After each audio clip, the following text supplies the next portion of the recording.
Good evening all of you. आज हम present continuous जो हमने लास्ट वीडियो के अंदर पढ़ा समझा, उसके सारे कॉन्सेप्ट हमने क्लियर किए। उसके बाद मैं इसकी प्रेजेंट कंटिन्यूस की प्रैक्टिस एक्सरसाइज के कुछ क्वेश्चंस मैं आपको करवाने जा रहा हूँ और कुछ क्वेश्चंस प्रेजेंट इंडेफिनिट और प्रेजेंट कंटिन्यूस के रहेंगे। तो आप देखें इस वीडियो को और आपके कॉन्सेप्ट और प्रैक्टिस बिल्कुल निरंतर रखें ताकि परिणाम अच्छा रहे आपका। तो बच्चों, सबसे पहले जो इस वीडियो के माध्यम से मुझे देख पा रहे हैं उन सभी का मैं मेरे इस YouTube channel digital learning platform पर उन सभी का हार्दिक स्वागत करता हूं। और जिन्होंने सब्सक्राइब कर रखा है, उम्मीद है कि वो नए बच्चे जो जुड़े थे, अभी लगभग 20 दिनों के अंदर नए बच्चे जुड़े हैं, उन सभी को मैं कहूँगा कि और जो भी स्टूडेंट है आपके उनको जोड़ें ताकि उनको भी बेनिफिट इस चीज़ का मिले, यानी कि मेरी जो मैं मेहनत करूं उसका फ़ायदा वहां तक पहुंचे। ठीक है बच्चों, देखो अब मैं आपको एक्सरसाइज करा रहा हूं प्रेजेंट कंटिन्यूस की विद कॉन्सेप्ट, यानी कि सभी के क्वेश्चन हम करेंगे और उनका आंसर हम कारण सहित देंगे। तो आपको बने रहना एंड तक और देखते रहना। जो क्वेश्चन कर रहे हैं, यानी कि जो मैंने ऑफलाइन क्लासेस के अंदर वहाँ पर भी जो बोर्ड के अंदर लिखाया था, आपकी नोटबुक के अंदर नोट डाउन करवाया था, सेम उन्हीं क्वेश्चनों को मैं यहाँ पर इस चैनल के माध्यम से आप तक पहुँचाना चाहूँगा कि इस तरह के क्वेश्चंस जो है वो एग्ज़ाम के अंदर आते हैं। ये इस तरह का पैटर्न यूज करने का कारण एक ही कि जो बच्चे क्लास अटेंड नहीं कर पा रहे समर वेकेशन के अंदर, तो वो क्लास जो आगे कंटिन्यू रहेगी तो वो पीछे नहीं रहे और इससे वो अपने आप को कवर करते हुए चले, ताकि कोई जुलाई के अंदर यानी कि क्लासेस जब अटेंड करे तो उसका कॉन्फिडेंस, उस बच्चे का कॉन्फिडेंस लूज नहीं हो और रनिंग के अंदर जो बच्चे अभी चल रहे हैं ऑफलाइन क्लासेस के अंदर तो उनके साथ वो हो जाए।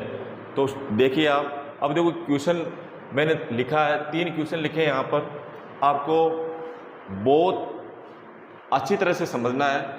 देखो यहाँ पे लिखा है many of the cricketers perform well in England these days. तो बेटा अब मैं बार बार इस चीज़ को फोकस करूँगा। आपको मैंने पहले बताया था प्रेजेंट इंडेफिनिट और प्रेजेंट कंटिन्यूस जो हमारा अब भी कंटिन्यू है, जो हो गया कंप्लीट, उसके कॉन्सेप्ट क्लियर करा दिए, उसके लास्ट जो एक्सरसाइजेज है वो कंप्लीट करा रहा हूँ इस वीडियो के अंदर में।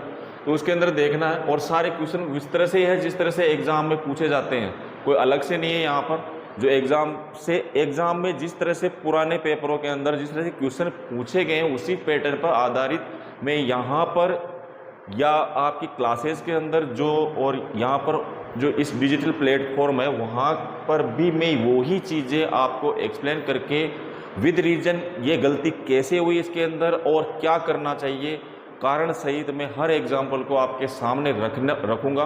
तो आप देखिए पहला वाला क्वेश्चन जो है, many of the cricketers perform well in England these days. तो बेटा मैंने बताया था आपको इंग्लिश आईडीज जो होती है वो आइडेंटिफाई कराती है कि ये सेंटेंस कौन से टेंस का है। तो यहाँ पे लिखा हुआ दीज डेज लिखा हुआ है, तो दीज डेज से आप अच्छी तरह से आइडेंटिफाई कर लोगे। आपको अगर मान लो इंग्लिश आईडीज याद है प्रेजेंट कंटिन्यूस की, तो आप आसानी से इस सेंटेंस को देखते पता लगा लोगे कि ये कौन से टेंस का है। तो दीज डेज आता है प्रेजेंट कंटिन्यूस के अंदर। आप ये पता लगाने के बाद प्रेजेंट कंटिन्यूस यदि आपके माइंड के अंदर क्लियर हो जाता है तो दूसरी बात आपके माइंड के अंदर ये आ जाएगी, सिंपल सी बात है कि प्रेजेंट कंटिन्यूस के अंदर हेल्पिंग वर्ब के रूप में क्या आता है और वर्ब की फर्स्ट फॉर्म के साथ आईएनजी लगता है, यानी कि इज आर एम का यूज करके वर्ब की फर्स्ट फॉर्म में आईएनजी लगाना। सिंपल सा ये कॉन्सेप्ट होना चाहिए। तो आपको फोकस करना दीज डेज, यहाँ पे लिखा मैनी ऑफ द क्रिकेटर्स, कई cricketers perform well in England these days. तो बताओ बेटा इसके अंदर क्या आएगा। अब अगर मान लो पार्ट की बात की जाए, यानी कि क्वेश्चन के पार्ट की बात की जाए कि कहां पर गलती है, तो आपको क्या करना है बेटा, ये वाला आंसर आएगा यहाँ पर आ जाएगा आपका आंसर। यानी कि अगर मान लो ये जो सेंटेंस है कौन से पार्ट में गलती है, तो यहाँ पर गलती है।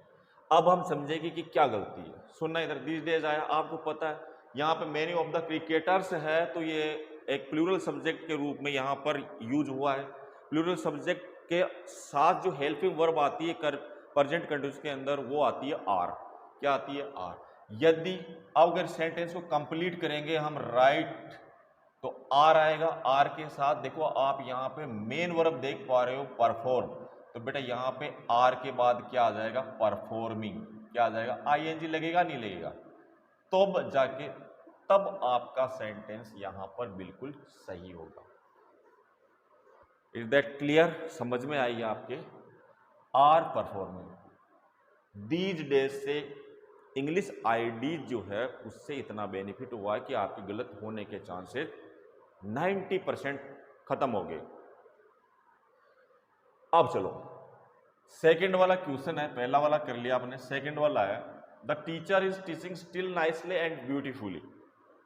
अब बच्चे, मैंने एक प्रेजेंट कंटिन्यूस के जब लास्ट वीडियो के अंदर जो कॉन्सेप्ट बताए थे उसके अंदर मैंने इसका जिक्र किया था स्टिल का। अगर मान लो हमें इस कॉन्सेप्ट की जानकारी नहीं है तो निश्चित रूप से हम यहां पर गलत करेंगे, क्योंकि यहां पर देखिए आप द टीचर आया, सिंगुलर है। अब बेटा सबसे पहले आपने आइडेंटिफाई किया स्टिल। स्टिल आपको आता है, पता है सबको, प्रेजेंट कंटिन्यूस के अंदर आता है।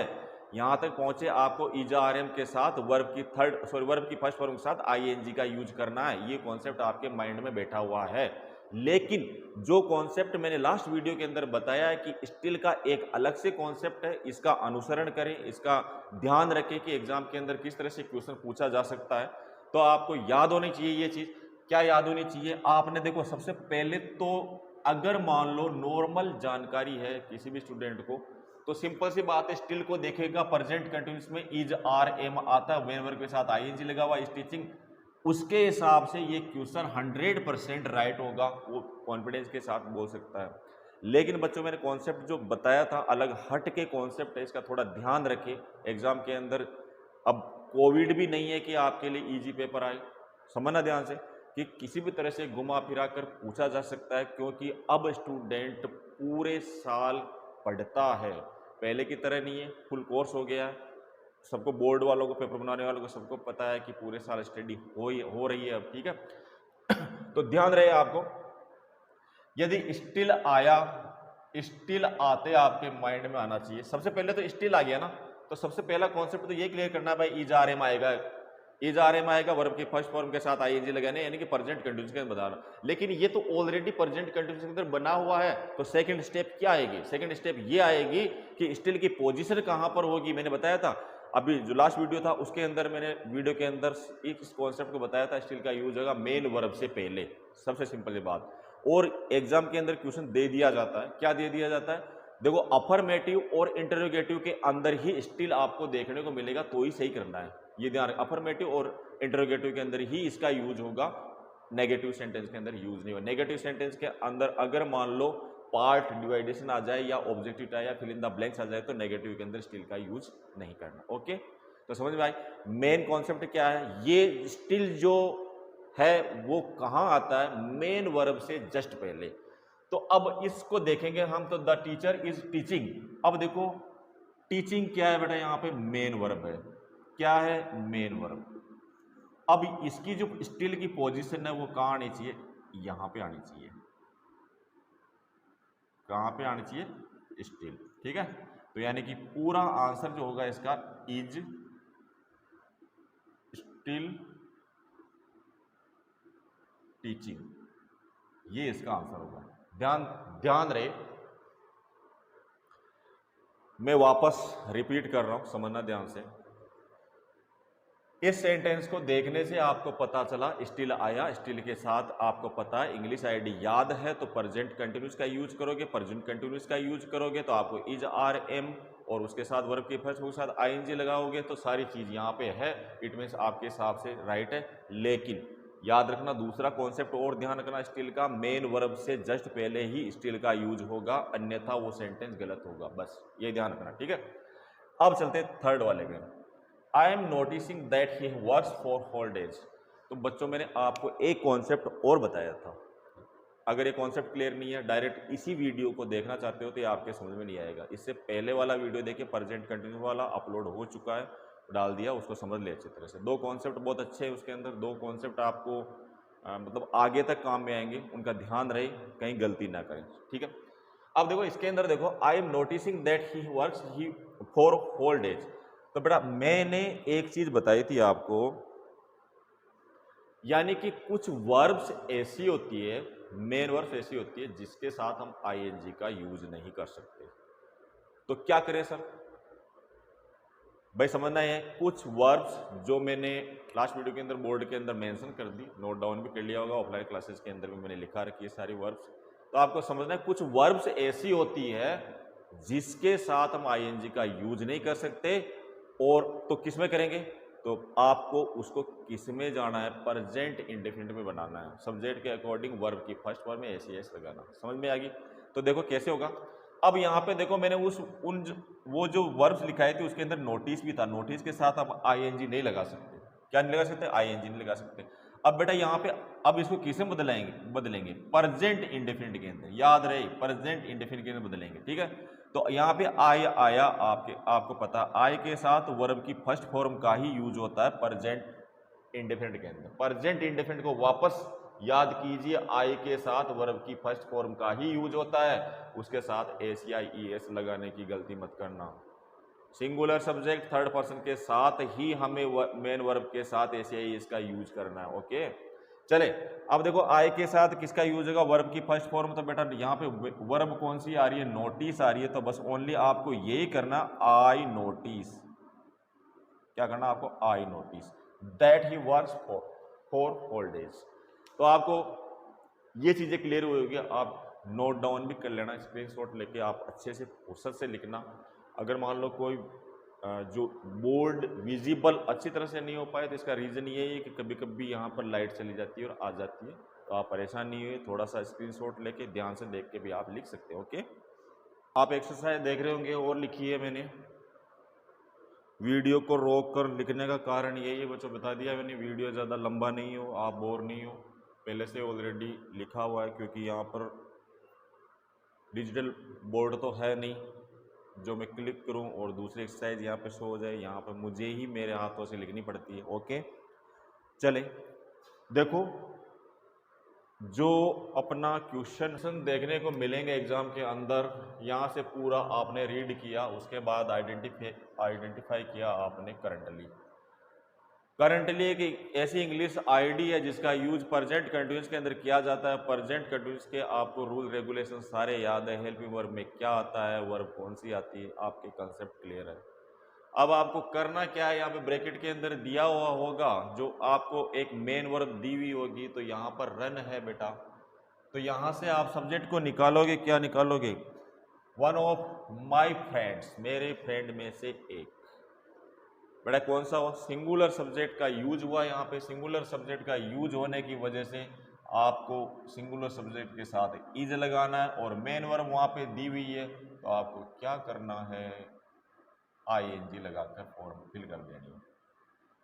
अब देखो बच्चे कहाँ गलती करते हैं, देखो इन चीज़ों का पता हमारे को कैसे चलता है। बच्चे क्या करते हैं, जैसे ये दे दिया रन, तो यहाँ पर रनिंग लिख देंगे। अब चलो रनिंग भी लिख दिया तो आपने हेल्पिंग वर्ब भी नहीं लगाई, रनिंग विदाउट हेल्पिंग वर्ब तो आएगी नहीं।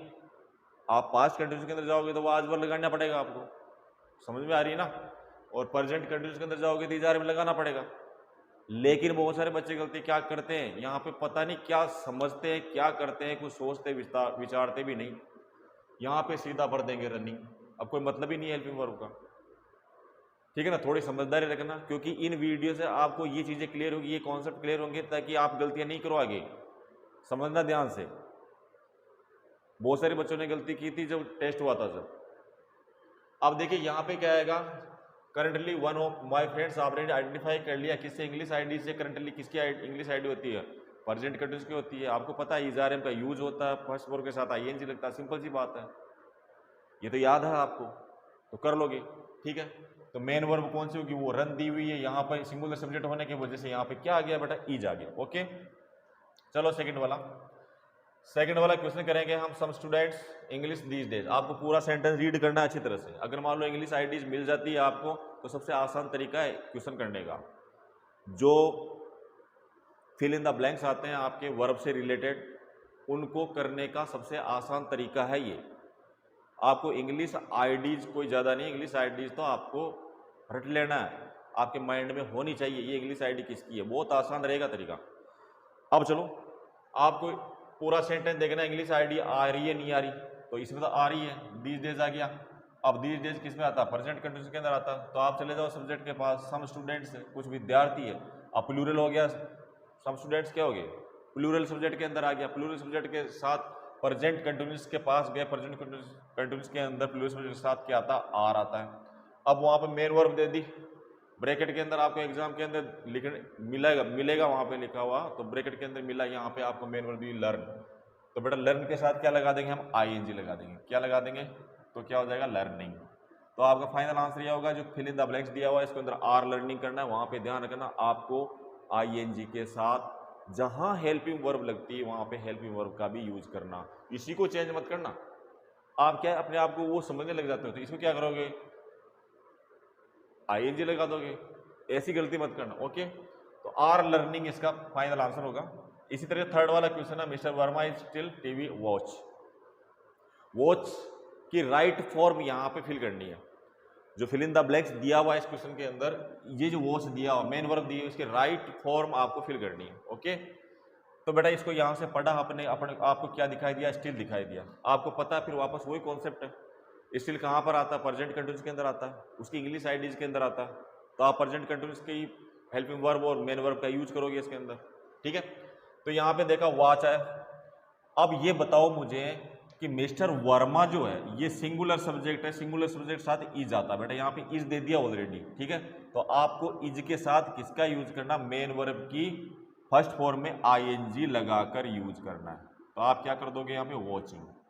ठीक है, इज यहाँ पे लिखा हुआ तो वहां पे गड़बड़ मत करना, फिर वहां पे इज मत लगाना वापस दोबारा। तो यहाँ पर जो चीज जिस चीज की आवश्यकता है उसी को फिल करो, जो आपकी इच्छा है उस तरह से उसको फिल मत करो। ठीक है, जिस चीज की उस क्वेश्चन के अंदर नीड है उसी चीज को आपको फिल करना अगर अच्छे नंबर प्राप्त करने हैं बोर्ड के अंदर। ठीक है, उसके बाद देखो चौथा, she is still on the stage. अब यहां पर देखिए आपको क्या करना, डांसिंग करना है, यानी कि इज दे दिया, स्टिल आ गया, इसमें प्रेजेंट कंटीन्यूअस है। अब यहाँ पे मेन वर्ब दे दी तो यहाँ पे क्या आ जाएगा, डांसिंग आ जाएगा। क्या आ जाएगा बेटा, डांसिंग। समझ में आ गई, क्योंकि इज दिया हुआ पहले। और एक चीज और ध्यान रखना, स्टिल की पोजीशन वाला क्वेश्चन जो अभी मैंने शुरुआत जो वीडियो स्टार्ट किया था जब बताया था, बेटा मेन वर्ब से पहले अगर मान लो स्टिल नहीं है तो उसको भी सही करना है। अब यहाँ पे देखो आप मेन वर्ब वॉचिंग आ रही है तो उससे पहले स्टिल है, राइट है। यहाँ पे देखो डांसिंग मेन वर्ब आ रही है उससे पहले स्टिल की पोजीशन है तो ये राइट है। ओके, समझ में आया। अब नेक्स्ट चलते हैं आगे।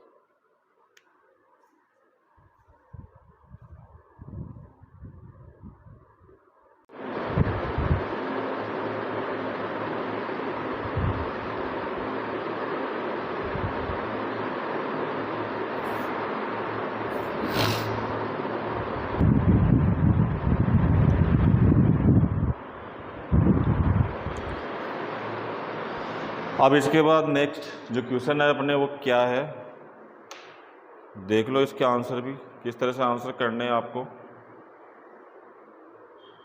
जो क्वेश्चन दिए हुए हैं प्रैक्टिस एक्सरसाइज के क्वेश्चन है जो प्रेजेंट कंटीन्यूअस से रिलेटेड है, किस तरह से एग्जाम में क्वेश्चन देखने को मिलेंगे आपके बोर्ड के एग्जाम के अंदर। तो देखिए ये एक क्वेश्चन लिखा है, इसके अंदर राइट फॉर्म फिल करनी है, वो क्या है, यहाँ से पूरा सेंटेंस पढ़ने के बाद, यहाँ से पूरा सेंटेंस पढ़ने के बाद आपको पूरा देखेंगे तो यहाँ पर लास्ट में जो आ रहा है वो क्या आ रहा है, नाउ का यूज किया गया है। और नाउ किस में आता है, प्रेजेंट कंटीन्यूअस की आईडी है।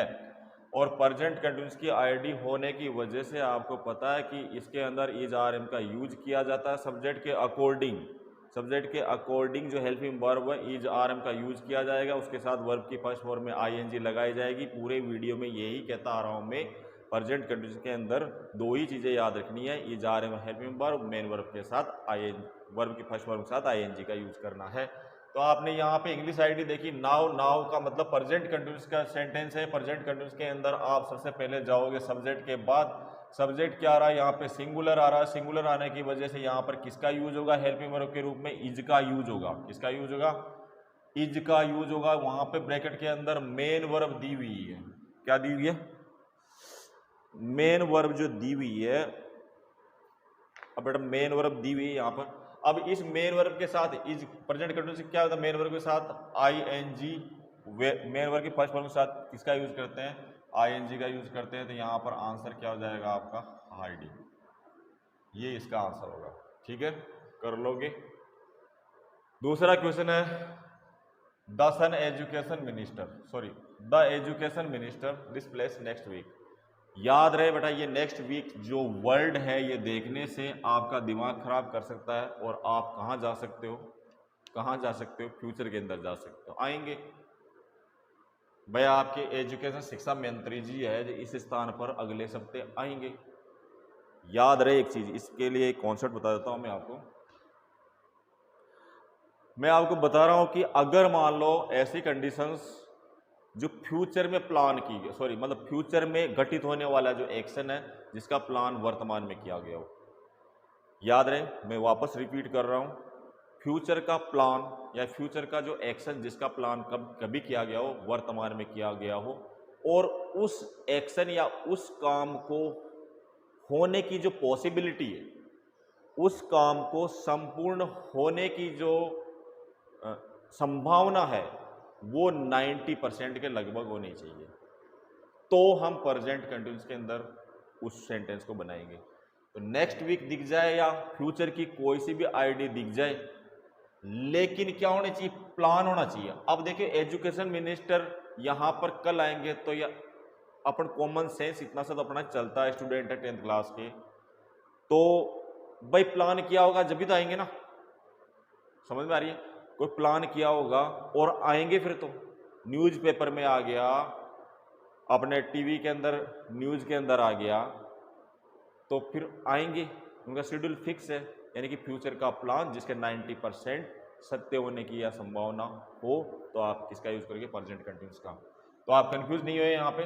तो अब देखो एजुकेशन मिनिस्टर क्या सिंगुलर आ गया तो इज आ जाएगा, और वर्ब क्या दी हुई है, विजिट दी हुई है, तो इसके साथ क्या लग जाएगा बेटा, आईएनजी, यानी कि मेन वर्ब के फर्स्ट फॉर्म के साथ आईएनजी का यूज कर देंगे। ओके, उसके बाद थर्ड वाला क्वेश्चन आता है आपके,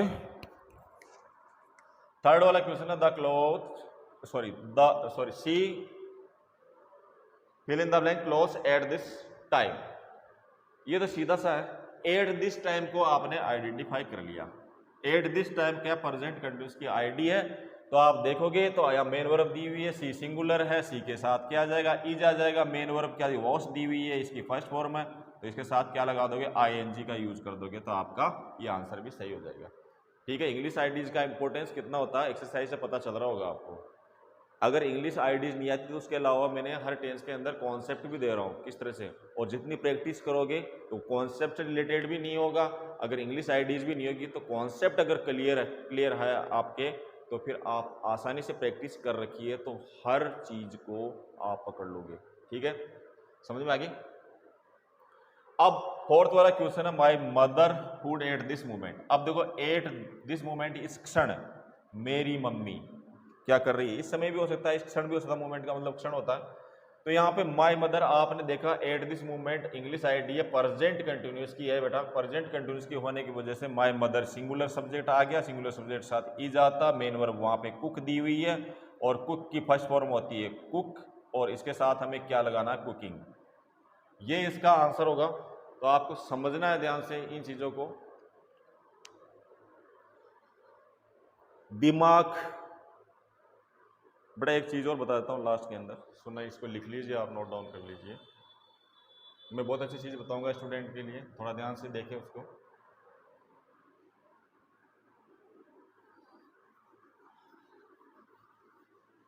ये चीजें आपकी क्लियर हुई होगी, मैंने बता दिया आपको। प्रेजेंट कंटिन्यूस भी अपना कंप्लीट हो गया।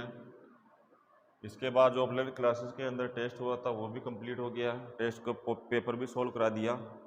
अब नेक्स्ट जब भी क्लास होगी अपनी इस डिजिटल प्लेटफॉर्म पे, याद रहे प्राइम एजुकेशन बाय नीरज 2023 को सब्सक्राइब कर ले। यदि किसी भी तरह की कोई दिक्कत हो तो आप कमेंट बॉक्स के अंदर कमेंट टाइप करके मुझे भेजें, या मेरे नंबर हर वीडियो के अंदर डले हुए हैं उसमें व्हाट्सएप कर दें, सर इसका वीडियो बनाकर आप एक बार डालिए, या फिर ये कॉन्सेप्ट क्लियर नहीं हुआ इसका दोबारा आप डालिए, ठीक है।